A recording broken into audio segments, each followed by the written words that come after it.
You know, funny thing, sometimes it ain't the big moments that stay with you. No, sir. Sometimes it's the way the sunlight hit the floor of Mama's kitchen, or the sound of a screen door creaking shut, or, land sakes alive, the smell of cinnamon and baked apples. Just the other morning, I was pulling a pie out the oven, nothing fancy, just something to pass the time, and I swear to you, that scent hit me like a freight train straight from 1961. I stood there holding the pie and felt like I was 16 again, heart racing, cheeks warm, wearing a dress I wasn't as supposed to wear and thinking about things I wasn't as supposed to be thinking about. You young folks wouldn't understand, but back in my day, there were rules. Lord have mercy, rules. Daddy was a church deacon, Mama kept a Bible on her nightstand, and girls like me? Well, we were raised to sit straight, speak soft, and keep our business to ourselves. But even the best-behaved girls, we had our secrets. Oh, yes we did. Little ones, silly ones, some that make me laugh now and some that still give me a bit of a flutter when I think on I used to think I'd take all to my grave. But here lately, maybe it's the way the house gets quiet in the afternoon. Maybe it's just getting older. Or maybe it's the way the world moves so fast now. I just want to slow it down, just for a spell. Either way, I've been thinking, maybe it's time I shared a few things. Nothing too scandalous, don't you worry. But you know, there's a story I've kept to myself for many years. Well, more than one, truth be told. I don't know why today feels different, but it does. That smell of apples, it opened a door in my mind, and darlin', what a door it is. Behind it, there's a red tube of lipstick I wasn't allowed to touch, a pair of saddle shoes sneaking out past dark, the sound of Elvis playing from someone's car radio down by the school gym, and me, Ruby Jean. Not yet sure of the world, but wantin' so badly to feel it. I didn't set out to break rules. I just wanted to know what it felt like to be a little wild, just once. And so I kept my own little world tucked away, me and my best friend Susan, two girls with big dreams and even bigger secrets. Mama used to say that red lipstick was only for fast women, and my stars, did that make me want to try it even more? And Daddy, well, he believed anything fun was probably a sin. But I didn't see sin, I saw adventure. And maybe, just maybe, if I looked back hard enough, I could tell you about the night I danced in a dress that didn't belong to me, or the time I drank my very first sip of beer behind the chicken coop and coughed like I'd swallowed nails. These aren't stories I tell at church, mind you. But they're mine, and they've stayed tucked away in the corners of my memory like old photos in a shoebox under the bed. So, if you'll sit with me a while, I'll tell you what. I might just open that box. But I warn you, sugar, once I start, I may not stop. And between you and me, I think these secrets deserve a little sunshine. Because sometimes, it's not the rules that shape you, it's the rules you almost broke. Or maybe the ones you did, but just never got caught. Now let me ask you something. What's your oldest secret? Yeah, the one even your mama never found out about? I'll be waiting in the comments. Don't leave me hanging now. Back in my day, and I mean way back, sugar, the world felt a whole lot smaller. Not in a bad way, mind you. Just cozier. Like the hem of your Sunday dress brushing your ankles as you walked barefoot down a dusty road. I grew up in a little town you probably wouldn't find on a map unless your finger slipped. One main street, a courthouse with a clock that was always a few minutes slow, and a movie theater that smelled like burnt popcorn and bubblegum. We had one diner, Margie's Place, where the gossip was hotter than the coffee and folks knew your name and your mama's pie recipe. My daddy, he worked over at the hardware store, tall man, quiet as a shadow, hands like sandpaper and a heart he kept tucked behind his belt buckle. He didn't say much unless he was praying or scolding, and Lord knows, he did plenty of both. Mama, on the other hand, was soft. Not weak, don't get me wrong, but soft like a favorite blanket. She smelled like rosewater and biscuits, and when she brushed my hair at night, she hummed him so low it felt like my soul could rest in her lap. I was what you might call a good girl, but not in the way Daddy meant. I didn't raise my voice, and I got good marks at school, but honey, my mind was off daydreaming somewhere far past those Arkansas cornfields. I'd sit by the window and imagine myself in the movies, wearing gloves and lipstick, saying clever things to handsome men. My best friend Susan used to tease me and say, "Ruby Jean, your head's in Hollywood and your feet are still on Main Street." And she was right. But I didn't care. I had this whole secret life in my head, full of music and moonlight, and things no one dared to talk about in polite company. I thought about love a lot, even though I didn't quite know what it meant yet. I used to press my lips to a throw pillow and practice kissin', hoping it'd come in handy one day. Lord have mercy, I can't believe I'm telling you that, but back then, that was my way of rehearsing for a world I wasn't allowed to step into yet. I thought kindness was the most important thing a person could be, and I still do. I believed that folks who left would always come back eventually, 'cause that's just how stories worked in the books I read. I was maybe 12 or 13 when the first real secret settled in my heart like a song I couldn't stop humming. It was small, harmless, nothing sinful or shameful, but it was mine. You see, I started to realize there was a difference between the girl my parents saw and the girl I was starting to feel like inside. One followed the rules, the other dreamed about breaking just a little. I wasn't trying to be bad, I just wanted to taste a different flavor of life, even if it was only a sip. That tension, that pull, that's where all my little secrets began. And to this day, sometimes when I close my eyes, I see the porch swing at Mama's house, hear the crickets buzzin', feel the cool of the wood under my legs, and I remember what it felt like to want the world and not know yet if I was allowed to take it. And you know what? I still wonder sometimes if that girl, the one staring out the window, ever really left.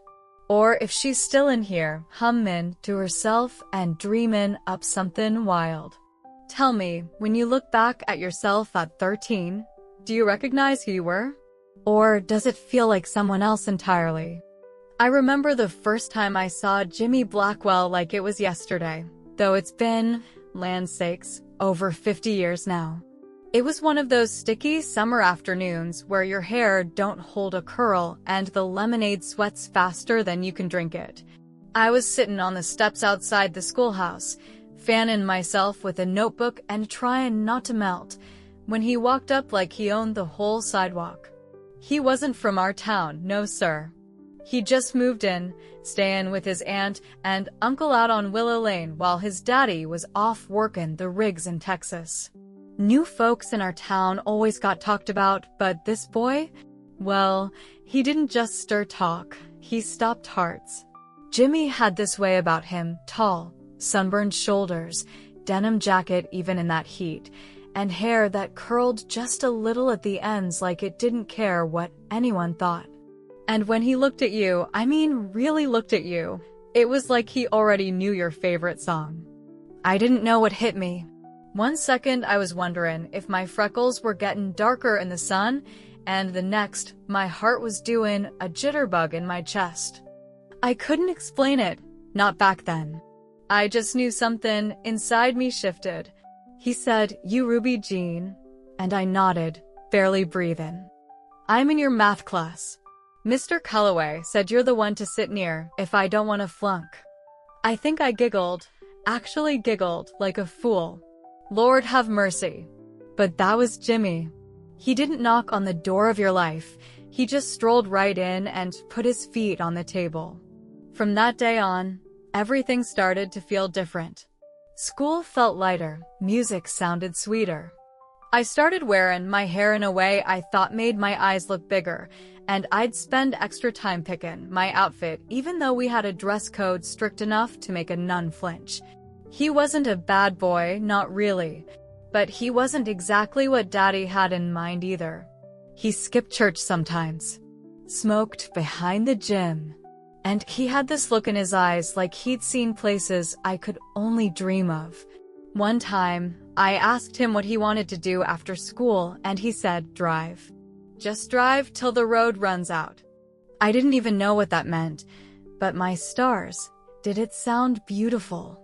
I couldn't tell Mama. She'd have told me to keep my eyes on the Lord and my hands busy with chores. And Daddy? He'd have sat Jimmy down for one of his long, quiet talks, the kind that made your soul itch. But Susan knew. She always knew.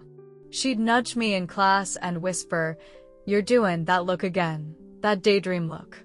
And I'd just smile like the fool I was. I didn't know what this was. It wasn't love, not yet. But it was the idea of love, and it lit up every corner of my imagination. I started writing little poems on scraps of paper, humming songs I'd heard once on the radio, dreaming of Ferris wheels and first kisses and roads that went further than Main Street. That's what Jimmy gave me without even knowing it. The idea that maybe life was bigger than rules and routines. That maybe, just maybe, I didn't have to be the Ruby Jean everybody expected. I could be the Ruby Jean who felt things too big to keep inside. And you know, sugar, even now, when the night's real quiet and the stars are real bright, I still wonder what ever happened to Jimmy Blackwell. I wonder if he ever found that road that ran out. Tell me this. Do you remember the first person who made your heart beat a little faster, even if it never led anywhere? The one who made the world feel bigger just by standing in it? It started with the lipstick. That red one, the one Mama kept zipped up tight in her Sunday purse and only wore at Christmas, funerals, and on the rare occasion Daddy agreed to take her to the church picnic. That red was sacred. Not just a color, a statement. And Lord have mercy, I knew better. But sometimes knowing better don't stop your hands from reaching. It was a Thursday, just before supper, and Mama was out hanging laundry while the cornbread baked. I was supposed to be setting the table, but my feet carried me to her room instead, quiet like a cat. Her purse was right where she left it, by the dresser. I opened it real slow, like the leather might squeal. My heart was pounding so loud I thought it'd give me away. But I found it, that cool, perfect little tube. I twisted it up and there it was, ruby red, just like my name, and just as dangerous. I put it on in front of her mirror, tilted my head, practiced a smile like the movie stars. I felt older. Pretty in a way I wasn't allowed to be yet. But I didn't hear my little brother, Tommy, sneaking up behind me. He let out a laugh that near scared the life out of me. "Mama's gonna whip you," he sang, grinning like a possum. I begged him not to say nothing. Offered him candy. He said he'd think about it, which meant I was in trouble, just not yet. That night, at the table, Mama looked at me sideways. I'd scrubbed the lipstick off best I could, but you can't fool a mother's eyes. She didn't say a word until Daddy bowed his head for grace. And then, just like that, her hand came down firm on the table. "What were you doing with my purse, Ruby Jean?" Her voice was calm, but it had that quiet fury in it, the kind that made your stomach knot. I froze. Couldn't speak. Daddy opened one eye and looked at me like I'd grown horns. "Lipstick," he said, and the way he said it, not like a question, but like an accusation, it burned. "Is this what you think makes a young lady?" I remember feeling so small, like I was shrinking right there between the mashed potatoes and sweet tea. They weren't yelling. Somehow, that made it worse. The disappointment hung in the air like smoke. After dinner, Daddy said I was not to leave the house for the rest of the week. No school dance. No visits to Susan's. A young lady doesn't sneak, and she doesn't paint her face like a harlot. That's what he said. I didn't even know what that word meant. Not really, but I knew it was bad. I cried into my pillow that night. Quiet tears. Angry tears. Not 'cause I got caught, but 'cause I didn't feel wicked. I just felt like me. And somehow, that wasn't good enough. Susan tried to cheer me up. Slipped a note through my window the next morning. You looked like $1,000,000. That made me smile, but only a little. The thing is, I started to wonder if there really was something wrong with me. If maybe dreamin' about boys and dancin' and red lips meant I wasn't a good girl.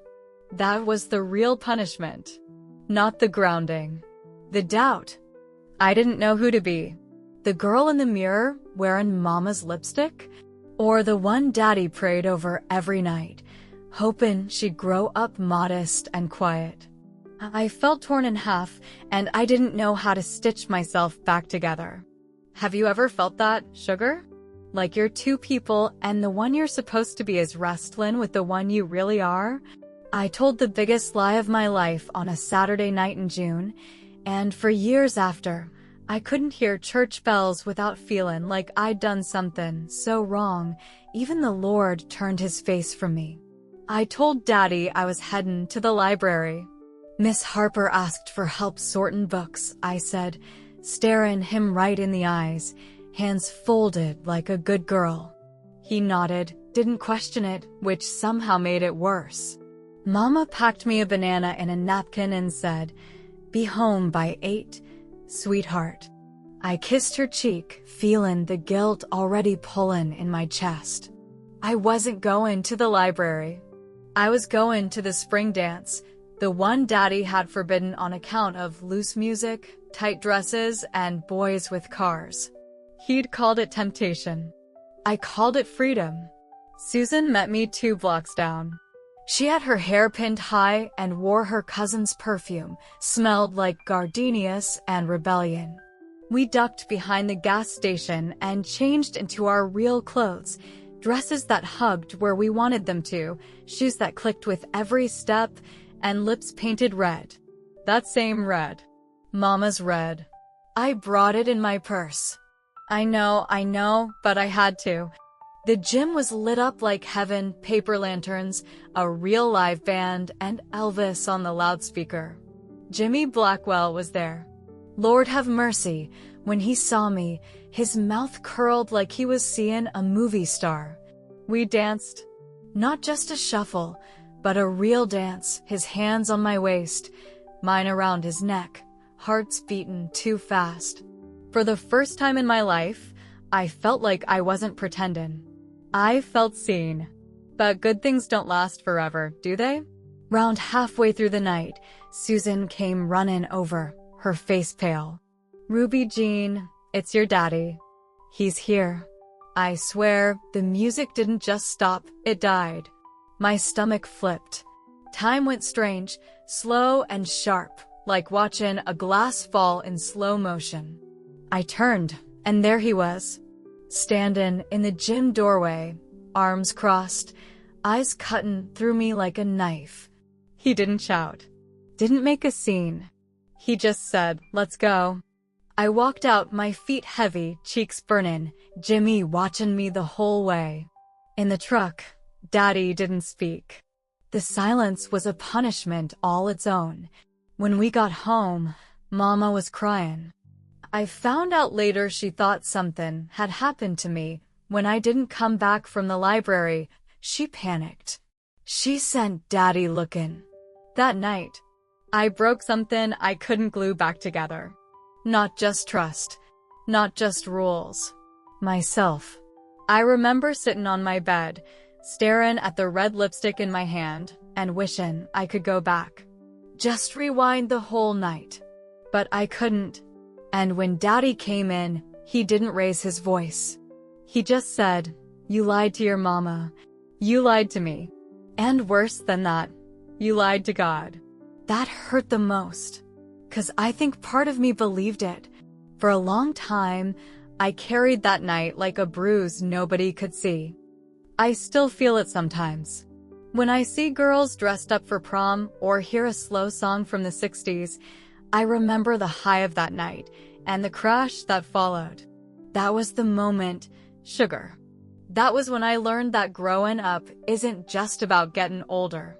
It's about realizing you can't always be the person everyone wants you to be, and still be yourself. Have you ever had a moment like that?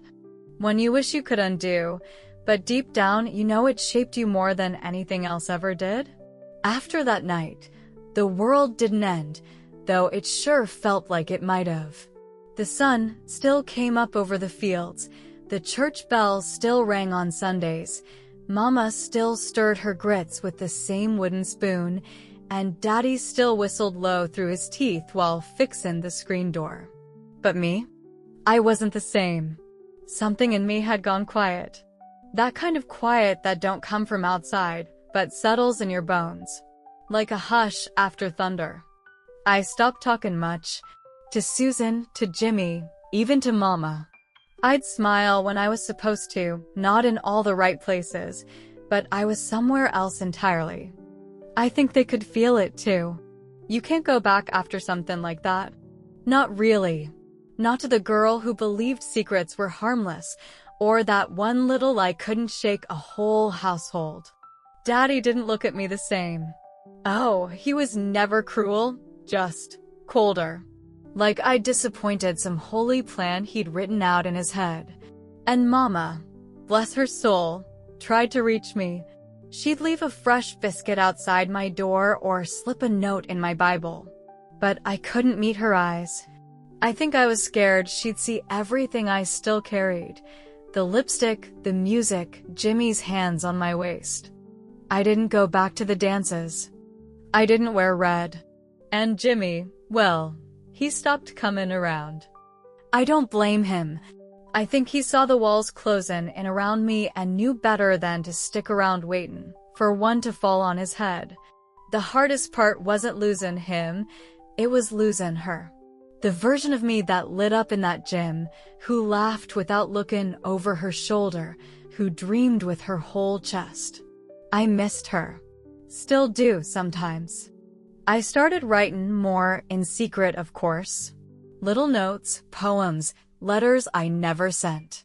One in particular I remember. I wrote it to myself. Folded it neat, sealed it in a jar, and threw it into the lake behind the Miller barn. It said, "Don't forget who you were that night." Not the lie. The dance. I needed a place to put that memory. Somewhere safe. Somewhere private. That became my way of surviving. Not fighting. Not rebelling. Just protecting the softest parts of me in silence. I went through the motions after that. School, church, dinner at 6. I smiled in pictures and said all the right yes, ma'ams, but inside, I was still watching that jar sink beneath the water. And with it, a piece of me I couldn't tell anyone about. I started to think maybe there wasn't room for both versions of me in this world, the girl Daddy wanted and the girl I actually was. So I tried to become smaller, quieter, easier to love. But even in that stillness, a little voice whispered from time to time, just a flicker, a skin, but what about you, Ruby Jean? I didn't have an answer. Not then. I just knew the silence that followed that night was louder than any punishment. It was emptier, lonelier, and it stayed longer than I expected. And yet, I kept living, kept waking up, kept looking for moments that reminded me I was still here. Ain't that something? How we survive even when we ain't sure what we're surviving for. Tell me, have you ever lost a part of yourself and lived so quietly afterward that no one even noticed you were missing? It was almost a year later when the lake gave my secret back. I was helping out at the church picnic, not because I wanted to, but because Mama said I needed to get out of that room and back into the land of the living. So there I was, wearing a dress that didn't quite fit no more and trying to smile like I meant it, when little Emma Lou, the preacher's youngest, came running up with muddy hands and wild eyes, hollering like she found buried treasure. Miss Ruby Jean. Look what I got, she squealed, holding up a cloudy old mason jar with rust on the lid and something folded up inside. I swear, time stopped. I took it from her with shaky hands, brushed off the grime, and there it was, my letter. The one I wrote to myself the night I felt like I'd disappeared. My name was still there in faded ink. The paper damp, but whole. Nobody else knew what it was, but I did. I opened it slow, heart pounding like the first time a boy called me darlin', and read the words I'd almost forgotten. Don't forget who you were that night. Not the lie. The dance. Lord have mercy. I sat down right there on a picnic bench with the wind tangling my hair and the sun glinting off the water, and I felt something warm spread through me, not heat, not joy exactly, but aliveness. Like my younger self reached up from the deep and tugged at my sleeve saying, "Hey, I'm still in here." That was the first moment in a long while I didn't feel hollow. I didn't leap up and change my life that very second. But I smiled, really smiled, and hugged Emma Lou tight. That child had no idea what she'd just returned to me. After that, I started small. I asked Mama if I could help with the church bake sale, even though I wasn't much of a baker. I offered to read to the ladies at the nursing home on Saturdays. Susan said I was coming back to life, and maybe she was right. I still didn't go to dances, and I still didn't wear red. But one Sunday, I pinned a little red ribbon to my blouse, tiny, quiet, just for me. A whisper of rebellion, maybe, or maybe just a nod to the girl I used to be. I started writing again, but not just sad things. I wrote stories. Funny ones, too. I even shared one with my English teacher, and she said, "Ruby Jean, you've got a voice worth hearing." That near about knocked the wind out of me. It wasn't a grand moment, but it was a true one. And from there, it got easier. Not perfect. Not all at once. But step by step, I started building a bridge back to myself.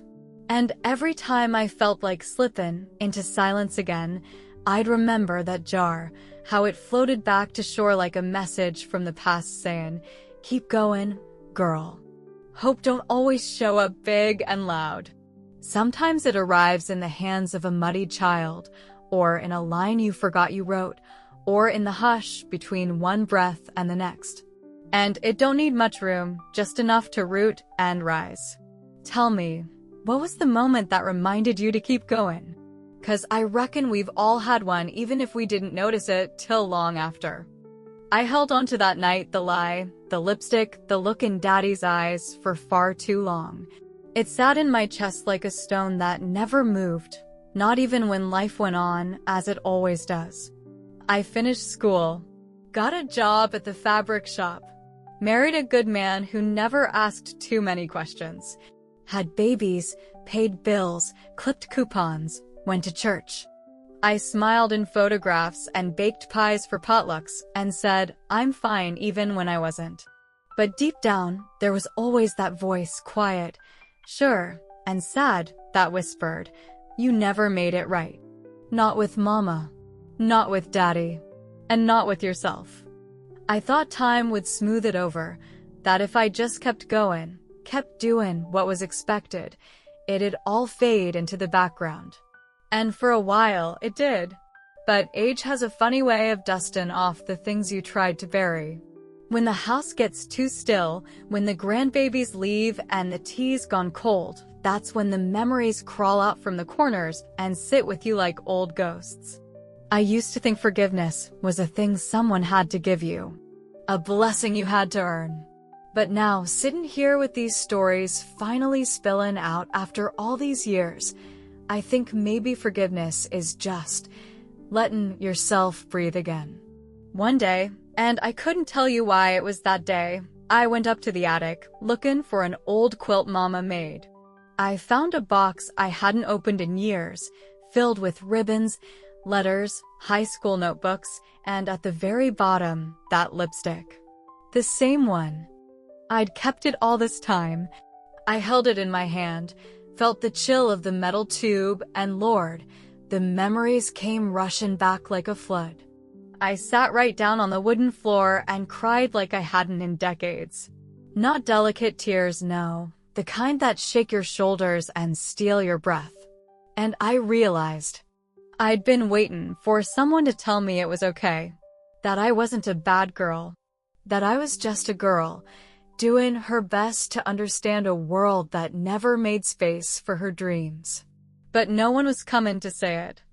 I had to say it myself. So I did, out loud, to an empty attic. I forgive you, Ruby Jean. And I meant it. I opened the window, that creaky little attic window looking out over the garden, and without thinking, I twisted the cap off that lipstick, held it to the breeze, and let it fall. It tumbled through the air like a spark, disappeared into the ivy below. I don't know what happened to it after that. I didn't go looking, because I knew that chapter was over. And the girl who needed that red to feel bold, to feel seen, she was already part of me now. I didn't need a symbol anymore. I had a life. A whole life. And maybe it ain't glamorous or famous or wild. But it's mine. I chose to keep living. Without shame. Without bitterness. Just forward. That don't mean I forgot. It just means I stopped letting it define me. I stopped punishing myself for wanting things. I started giving myself permission to be whole. Tell me, darling, what's the one thing you're still carrying? And what would happen if you finally set it down? Sometimes I sit with a cup of tea in the late afternoon when the shadows stretch long across the porch and the world goes real quiet, and I think about the girl I used to be, the one with too many secrets and a heart full of songs she was too scared to sing out loud. I think about her and I smile, but I also ache a little. Because now, after all these years, I realize she didn't need to be fixed. She just needed time. And patience. And someone to tell her she was already enough, exactly as she was. But back then, we didn't have language for things like that. We had duty. We had silence. We had 100 rules, and not one of them explained what to do with a heart that beat too fast for small-town walls.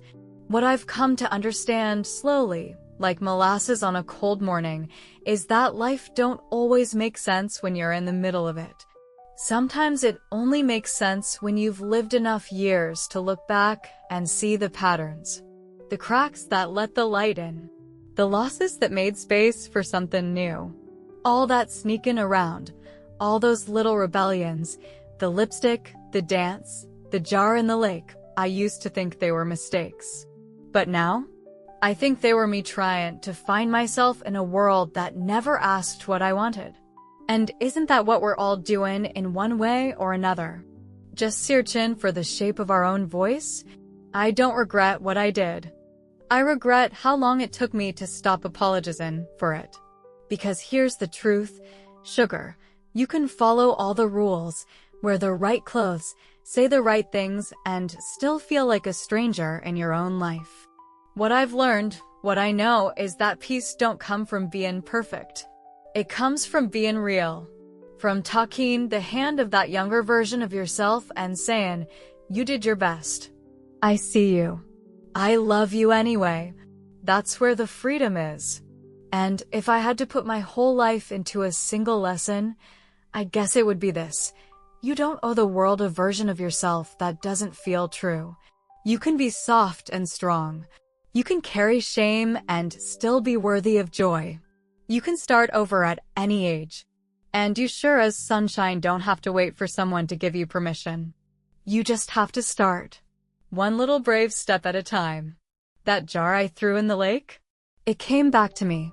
And now I keep it on a shelf in my kitchen, not as a reminder of guilt, but of growth.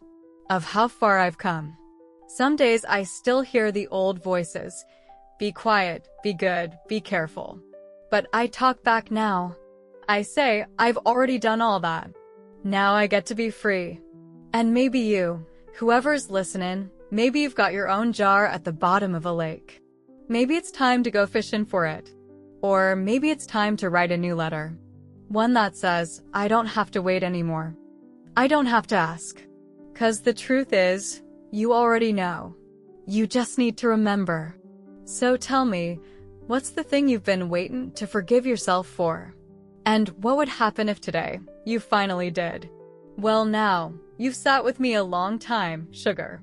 Longer than most. I didn't think I'd ever tell all that, not out loud, not all at once, but here we are. Funny, ain't it? The things we carry, the things we tuck away like old ribbons in a drawer, and then one day, out they come, gentle as breathing.